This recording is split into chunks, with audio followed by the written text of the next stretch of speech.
The whole process of moving from where I was to that, I deliberately decided that I would start where I knew, namely Abraham. And the Abraham precedent was a precedent for me to be able to trace the process. And the process of what's happened and what the missionaries did, etc., etc., etc., that whole process of how we treated the Aboriginal people's land, how we treated their faith, and how we didn't consider them possible treaty partners at all. All of that's in the background. And just to illustrate this, what hurt me as much as anything, I think I can just get this one screen. I thought if you press back. Oh, I was pressing the wrong thing. Going back. That's it. You see that monument?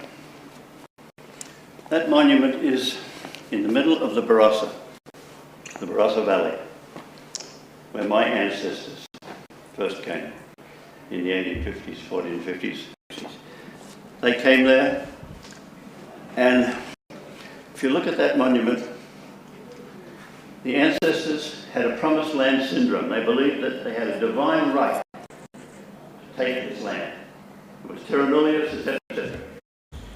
The monument on Nicholas Hill in the Barossa in 1992 celebrates 150 years in the Promised Land. The Promised Land for the Lutherans, for crying out loud, among others.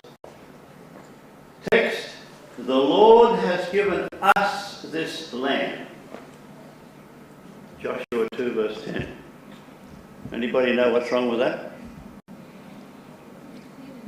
It was spoken by Rahab the Canaanite, but they misquoted the text reference. But in fact, they mean it to be, the Lord has given us, the white settlers, this land. So the Aborigines are equivalent to the Canaanites who could be removed from the so-called Promised Land. That's a precedent in my history. And I think it's important to know that I, in spite of my age, I'm willing to stick my neck out and say it's time that the churches, which is the one group I know at this point, that the churches take a stand, receive a challenge, and acknowledge the land as being their land from the beginning. Their land, not just native title, which is strictly token. That is their land. Also to acknowledge their faith as not simply as rubbish or pagan or whatever, but as a faith in the Creator Spirit in this land, like that of Abraham. To take a stand and say, look, we recognise treaty as being a valid way of proceeding and pushing the government, that's where the next book comes, pushing the government whatever way they can, through whatever agency they can, not to dismiss the Uluru document of the state, but to actually proceed with enabling a voice to be present in the Constitution.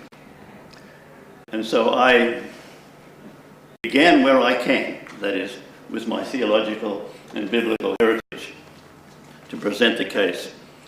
But I would agree, and I actually talked to a lawyer recently about the possibility of moving the press, moving the confrontation in such a way, not that it's just a book, but the book gives the background for the basis of confronting the government with the fact that we have degraded, abused the Aboriginal heritage by what we've done. And to move beyond simply saying sorry, move to some sort of action, a treaty action, a treaty process. And I'd like to see that happen. So if anybody anybody would like to have a look at, get a copy of the book, it's just $10 for the launch volume, and there's also a copy here of the challenge for the churches. And if you're interested, take a copy, take it to your church, take it to whatever political leader or whoever you've got that you might be able to use. I'll just read a couple of lines to show you just how painful, how powerful it could be if we dared to do this.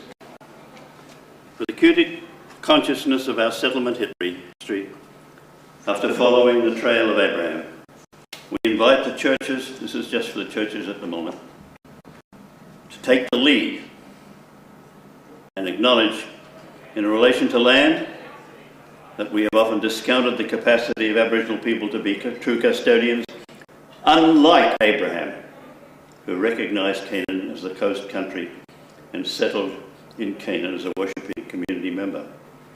In relation to faith, that we have often dismissed Aboriginal beliefs in the Creator Spirit as paganism, unlike Abraham, who recognised Ale, the Creator Spirit of the people of Canaan. In relation to treaty, that we have often ignored the capacity of Aboriginal peoples to function as citizens of the host country and negotiate a treaty with them, unlike Abraham, who made a treaty with an Indigenous community in Canaan. And I would like to think that's just a beginning of the process of people like churches and other groups with conscience that actually recognise it's more than saying sorry for the tolerant generation.